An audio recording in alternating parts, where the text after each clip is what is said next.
बिस्मिल्लाहिर्रहमानिर्रहीम। इय्याका नअबुदु व इय्याका नस्तईन।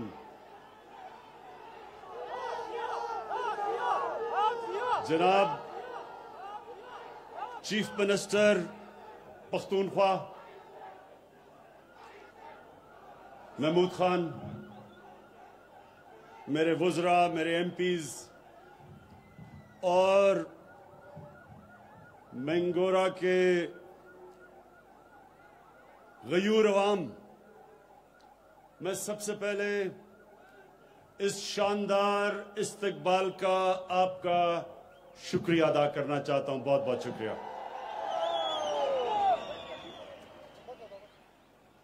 मैं महमूद खान को आज खास मुबारक देना चाहता हूं दो चीजों की। एक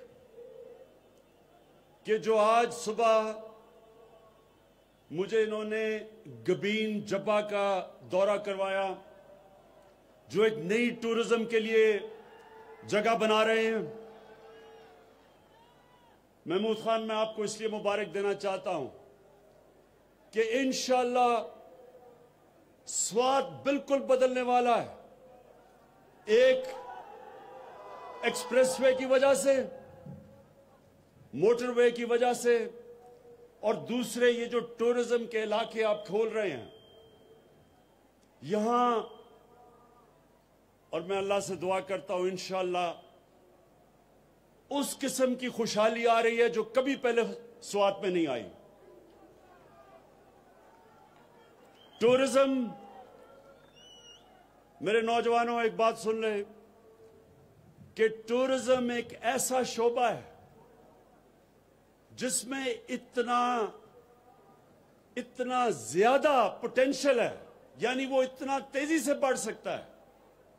कोई ऐसी चीज इतने थोड़े वक्त पे इतनी ज्यादा खुशहाली नहीं पाकिस्तान में ला सकती जो टूरिज्म है।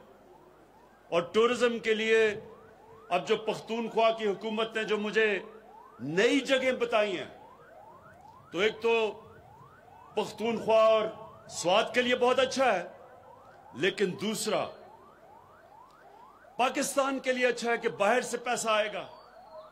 टूरिज्म जितनी बढ़ती जाएगी, डॉलर बढ़ते जाएंगे, मुल्क में खुशहाली आती जाएगी। तो एक तो पहले ये महमूद खान टूरिज्म की मुबारक। दूसरी चीज, जो आपने पहला सूबा पाकिस्तान में जो आपने फैसला किया कि आपने अपने सारे शहरियों को हेल्थ कार्ड देना है, यह महमूद खान आपने अल्लाह का काम किया है। अल्लाह आपसे खुश होगा।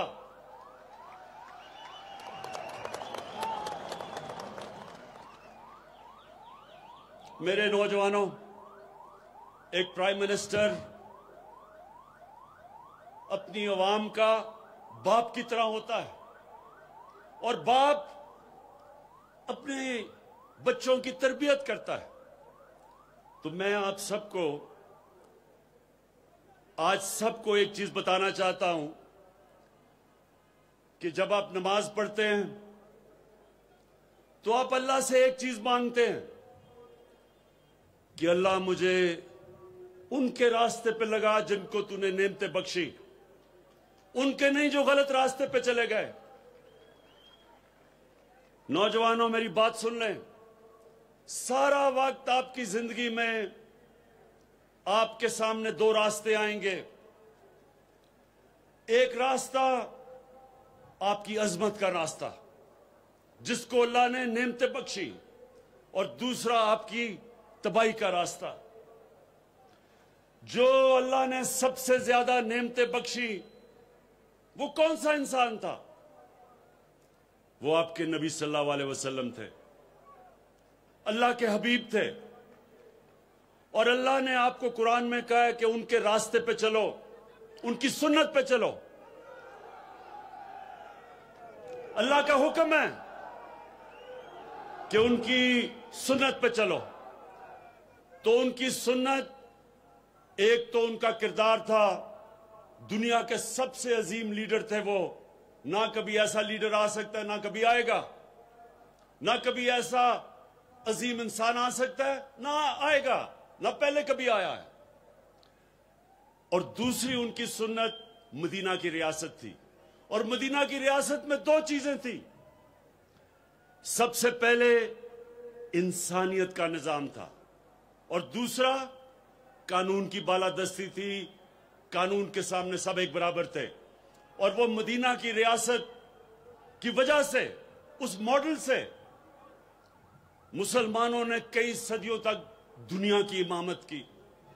तो आज हम जो पाकिस्तान बना रहे हैं वो मदीना के रियासत के असूलों पे, सबसे पहला असूल इंसानियत का।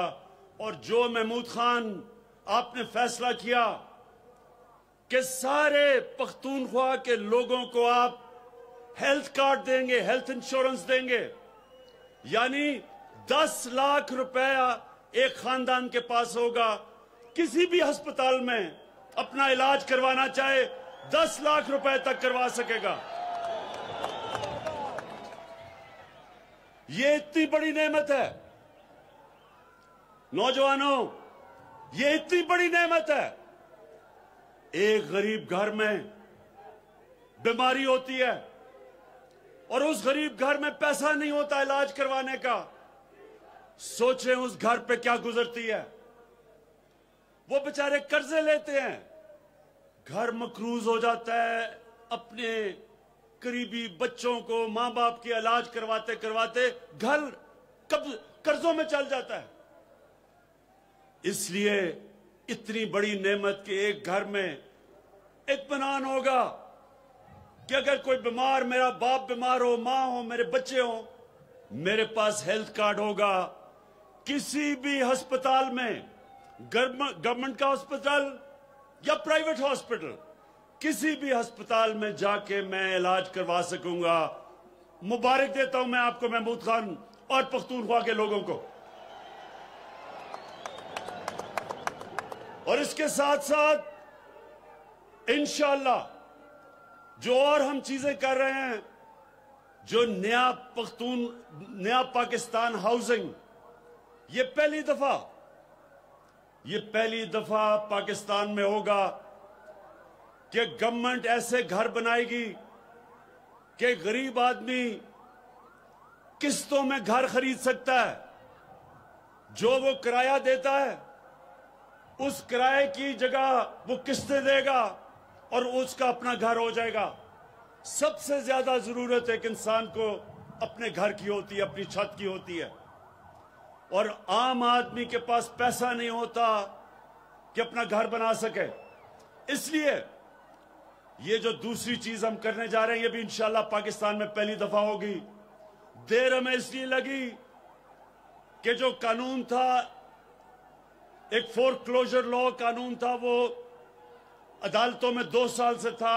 अल्लाह का शुक्र है कि वो कानून, वो अदालतों से फैसला हो गया है, और अब इंशाअल्लाह हम वो निकल जाएंगे उस सफर पे कि हमारे लोगों को, जो गरीब लोग हैं, जो तनख्वाहदार हैं, जो मजदूर हैं, उनको मौका मिलेगा अपना घर लेने के लिए। और तीसरी चीज कि पाकिस्तान में हम एक तालीमी निजाम लेके आ रहे हैं।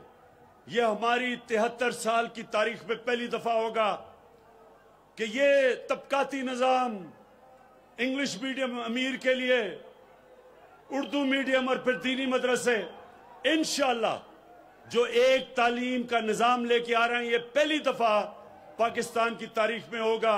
मौका मिलेगा गरीब घरानों से बच्चों को ऊपर आने का। वो भी ऊपर आ सकते हैं, वो भी प्रोफेसर बन सकते हैं, टीचर बन सकते हैं, डॉक्टर बन सकते हैं।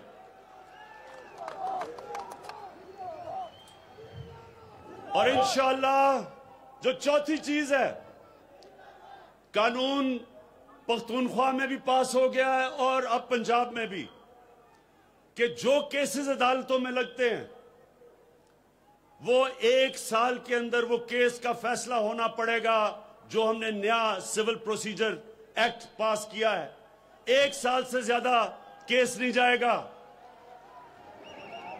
जमीनों के केसेस 20-20, 30-30 साल तक चलते हैं।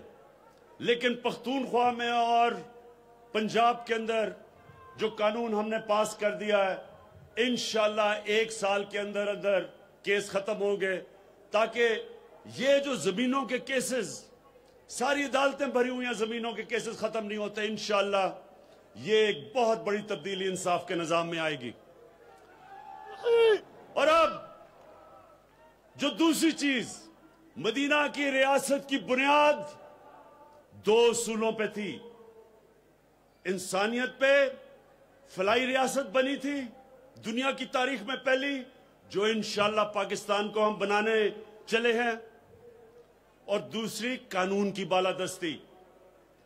अब ये जो ड्रामा हो रहा है, सारे पाकिस्तान के बड़े बड़े डाकू इकट्ठे हो गए हैं।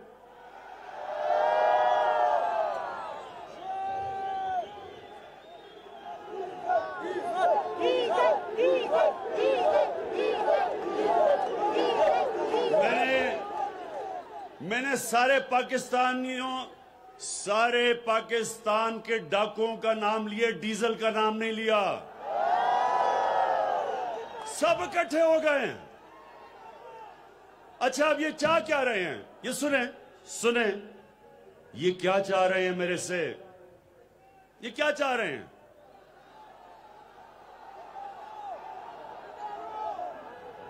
अब ये ऐसे है, नौजवानों सुनो, ये ऐसे है कि आपके घर पे कोई डाका मारता है, सारी चीजें चोरी करके ले जाता है, घर बेचारे लोगों को कर्जे लेने पड़ते हैं, खाने पीने के लिए कर्जे, बच्चों को स्कूल भेजने के लिए कर्जे,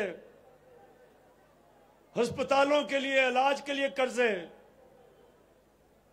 तो वो घर, मकरूज जो घर होता है, वो जाके उन डाकुओं को पकड़ता है, कहता है मेरा पैसा वापस करो। और वो डाकू कहते हैं कि नहीं, हम कानून से ऊपर हैं, हम पैसा नहीं वापस करेंगे। एक लंदन जाके बैठ जाता है, बड़ी एक्टिंग करता है कि बड़ा बीमार है, हम सबको तरस आ जाता है उसके ऊपर। बेचारी औरतें उसकी शक्ल देख के रोना शुरू हो जाती हैं। अदालतों को भी तरस आ जाता है कि इमरान खान इसको बाहर जाने दो।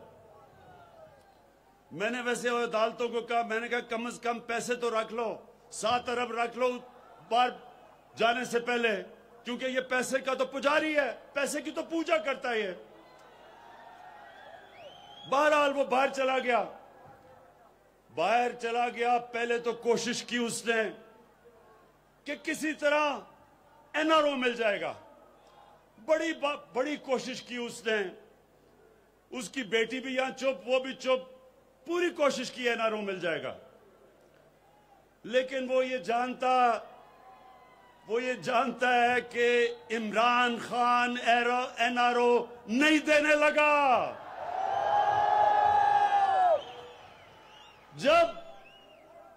जब उसको ये इल्म हो गया कि अब जो मर्जी ब्लैकमेल करे, इमरान खान एनआरओ नहीं देगा, उसने जो अब गेम शुरू की है बाहर बैठ के, मेरे पाकिस्तानियों ये सुन लो, ये जो उसने गेम शुरू की है कि पाकिस्तानी फौज को अटैक कर रहा है, पाकिस्तानी अदलिया को भी और फौज